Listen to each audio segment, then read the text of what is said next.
The next subject we would like to talk about, it's about the independence of judges in Islamic Republic of Iran from the beginning to the date.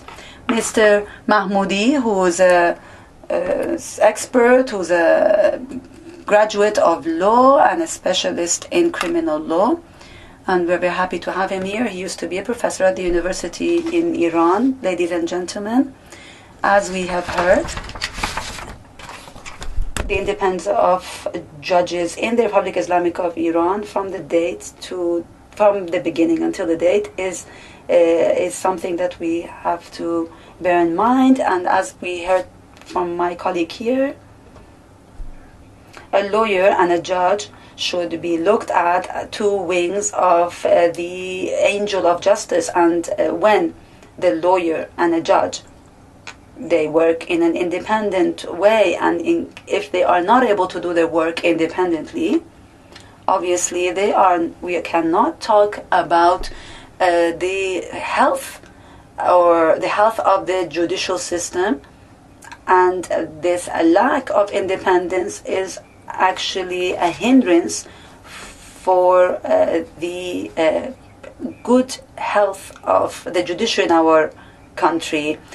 And we can say that the judiciary in a country is actually it's like a mirror that shows to what extent that country is healthy or is ill. If this system is done in an independent and an impartial way, without receiving the pressure from the government and those who are wealthy in a society, then obviously it will add on to the health of that society. And the same happens, and the same is true of the opposite. The judiciary in the Republic Islamic of Iran, from the day it was established until today, it has shown that not only it's not independent, but it has taken on many steps that are illegal. And many judges have actually, they have forgotten about the fact that they have to be independent in their judgment. And I would like to talk about how this is done when it comes to a fair judgment and the documents that were passed. And in Q&A, I would like to talk about the experience that I've had practicing law in Azerbaijan. When we talk about the independence of the judges, we say that when the court does its ruling, only they take in mind the law and their conscience as the framework. They would put aside their desires and their opinions and the desires and the opinions of the others, and they will not put anything on top of, nothing prevails that. They will not take on pressures such as they might lose their position, they might have to change their place, and all of that as something that stops them from being free. In Article 14 of the International Convention of Civil Law, it gives us the right that each person has the right to have a fair and just judgment and be able to do so in a fair court. And any kind of court ruling should actually depend on a judgment. And this gives the protection of protects the rights of the individuals and of the people and the citizens and also the judges. And this should be ensured, otherwise the legal procedures that loses its sense. The full independence and the independence of the judges should be done from all sides, and independence from the executive branch and from the officials in the executive, and also independence from the public opinion. And now I would like to talk very briefly about the different things that I've talking about. When it comes to independence from the executive, it means that the judge should only bear in mind, should not feel under pressure from the officials of the executive, and should not and should be immune from the threats received from the executive, and nothing should affect his judgment. And independence from the officials from the executive, it means that the greatest number of threats given or put on the judges, actually the violation of their independence is one of the greatest threats that affects the work of the judges. The responsible people and the officials from the government should not give their opinion or should not interfere before a court ruling is established. When the judge talks or declares an accusation, or that those who are criminal will be severely punished, and basically declares a court ruling, when the government interferes in all of this procedure and basically puts pressure on the judges, then obviously it affects all the procedures and affects the independence of the judges. And the officials should not do so, and it is very important. These kind of advices and these kind of pressures should not take place. And also independence from public opinion. Without doubt, public opinion is very important in a democratic society. Nothing is more valuable than public opinion. But judges in our society nowadays, they have to bear in mind the principles of the law in the country, and the public opinion should basically be within the framework of the law, and until they don't have the garment of the legal or the law itself on them, they will not have any meaning. And therefore the court ruling should not depend on the public opinion. Someone who's innocent, so if someone is imprisoned or detained just as a result of the public opinions, or for example someone who is a criminal is freed from a punishment because of the public opinion, then it obviously is not correct, and this is something that will affect the angel of justice. Also, the independence from other powers in the country, the independence of the judges has a general meaning, and it should be free in all, it should be equal in all different powers in a society, from the Council of the Guardians, from the members of the judiciary and the members of the military in the country, and no person, no representative of any of the powers in a society in a country should put any kind of pressure, anything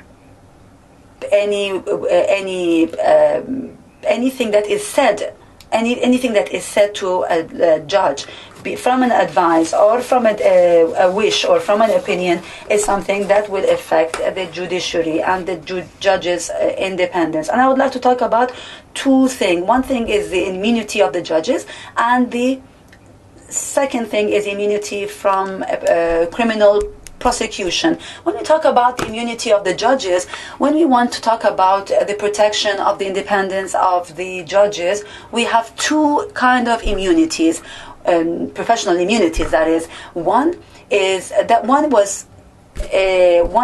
of them was Article 82 from the Constitutional Revolution times, and in that article it changed the judge's position or place, unless he agrees to do so. Also, to change the place of the place where the person is serving. And the content of that article, it comes from the classical understanding of that law itself. It actually makes it very clear, meaning in 162, an Article 162 of the Constitution of the Republic Islamic of Iran, although it brings more understanding to that law, but we don't understand why the Parliament has not given new meaning or more detailed meaning to that, meaning the place of this where the judge will be serving and the place he will be changed to serve to another region, and all these conditions were not very clear. What I want to say is that the Constitution itself does not bear in mind the independence of the judges.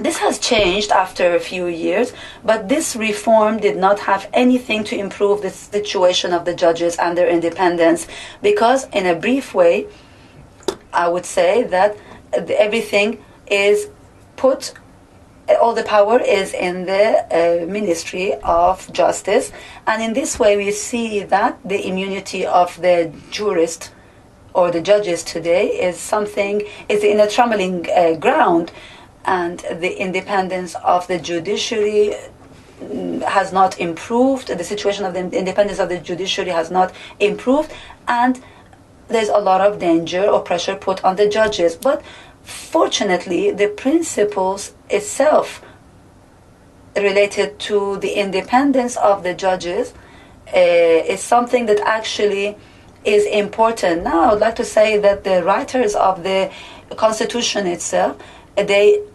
allocate a special importance to the judges, because Article 80, it says that the judges are appointed, and this appointment is done from the high officials, and it shows the importance that is given to the judges. And also it also bears in mind the independence of the profession, but unfortunately in the legal framework of nowadays this is not so. Now, the immunity from prosecution, from a criminal prosecution, this is actually a completion of the other immunity that we talked about. And what it means is that the judges should not criminally prosecuted unless the high court of the country, high court of the judges in the country, declares that they should be prosecuted. The judges who commit a crime should be judged in a sanctioned court, and any time of this procedure, if the proofs are found to condemn them, then it is important to suspend this judge from practicing his work until the court ruling is established or is declared. And if he is freed, then the days he was deprived from exercising his work or from doing his work as a judgment, then he should be paid and he should continue working, and he should be paid for it. Now, when we talk about the independence of the judiciary, it's very important, and this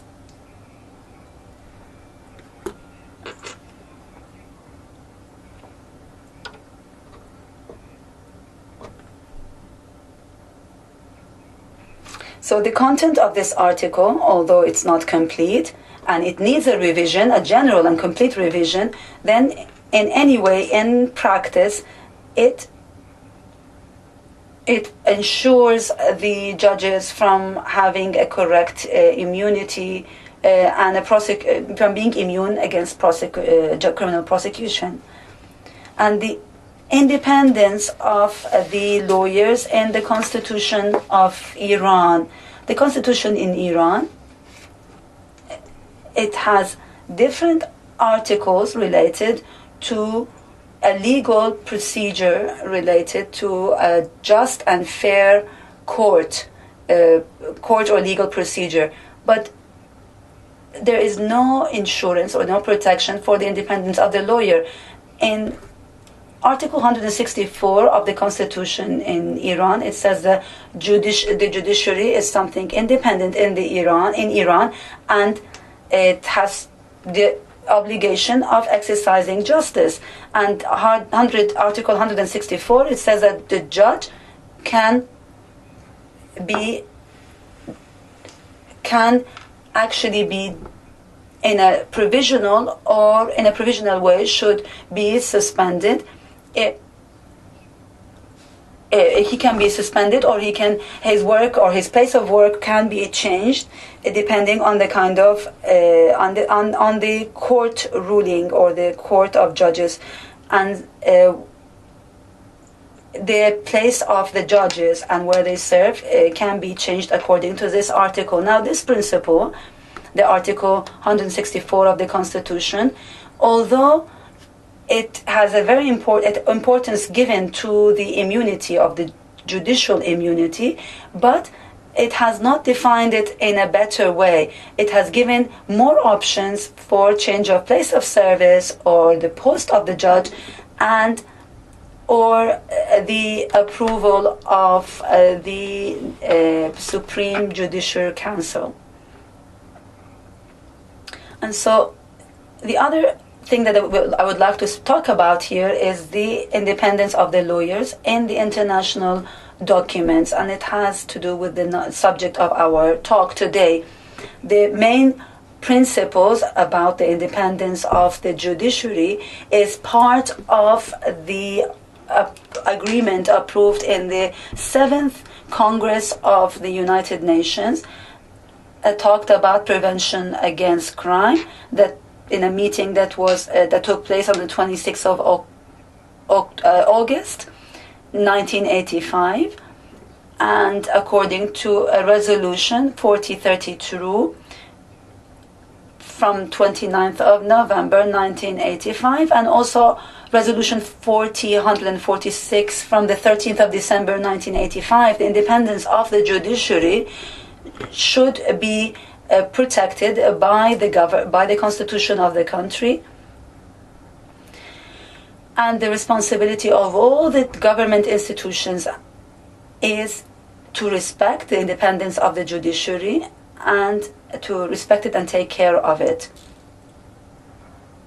And at the end, I would like to say that in order to ensure the independence of the judges, I would like to offer a few suggestions. One is a revision of the Constitution of the Republic Islamic of Iran, and to eliminate the last part of Article 164 of the Constitution. Two is to bring back again the resolutions of Article 71, that is a completion of the principal law, the principal previous law, and the publication of issuing the name of the judges on behalf of the supreme leader, and to eliminate in a very fast way everything that has to do with the approval of the candidacy of judges. And at the end, I would like to say that anything that can be done to safeguard the independence of the judges from the judiciary and the executive and from the officials of the Ministry of Justice, if we do not do that, then it will be very difficult if we don't do that to reach and have an independent and democratic society. Thank you very much.